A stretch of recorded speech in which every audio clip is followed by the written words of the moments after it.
name's Max Draitser. I'm here with my sister Alinka Draitser, and we're here to help introduce you to our father, Emil Draitser, author of his most recent novel, Farewell, Mama Edessa.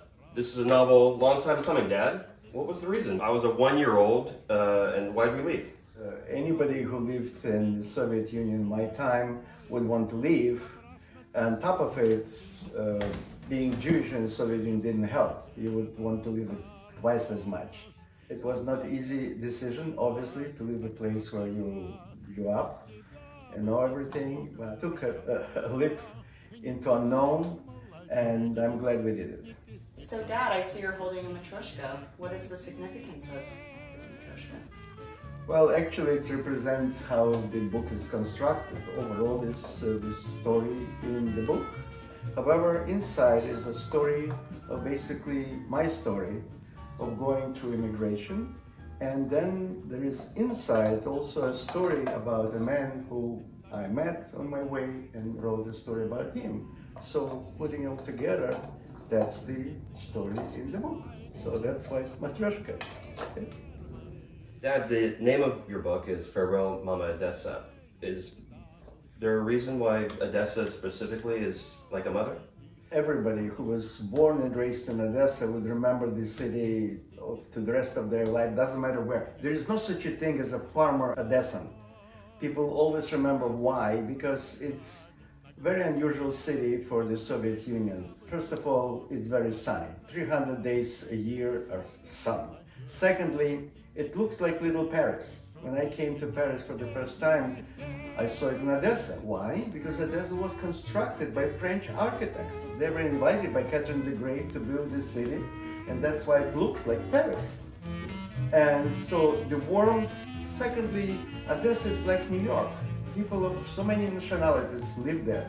Russian, Ukrainians, Jews, Georgians, Armenians, Greeks, Bulgarians, everybody there. And so when I came to America, I felt I already was raised in a melting pot of nationalities, so it felt natural. What are the most difficult aspects of American culture for an immigrant from the former Soviet Union? Basically, it's a tremendous change from living in totalitarian society and moving to democratic society. But probably the really very difficult culturally is that in Russian society is based on helping each other and not being necessarily self-sufficient. In America, just the opposite. You ask American, how are you doing? I'm fine. Ask any Russian, at best he will say, Nichivo, I'm okay. Because in Russian sense, if you want to help somebody, you give them money. In America, you give them job. The subject matter of the book and the travails of the main character are quite dark, yet the tone of the book is lighter than the subject. Can you explain your thoughts behind that approach? Drama delayed in time becomes comedy. It means it was not funny at all when we went through all these travails and difficulties, but it was not time for a smile.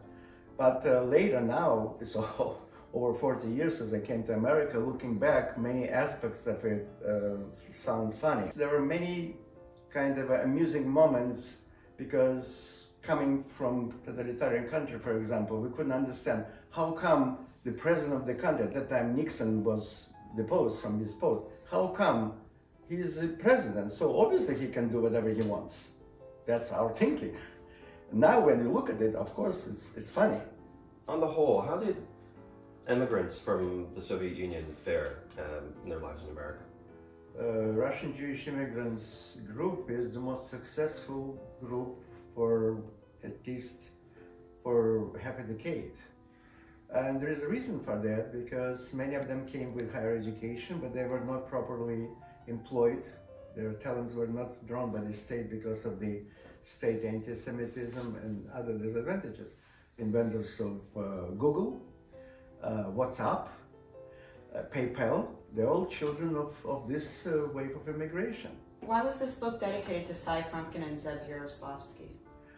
Because there were two Americans who became my friends, and they were very active in Los Angeles area where we landed in the movement that's called now Soviet Jewry movement, which was one of the most successful human rights movement in the history of humanity, probably, because at that time, not governments, but students, but regular people,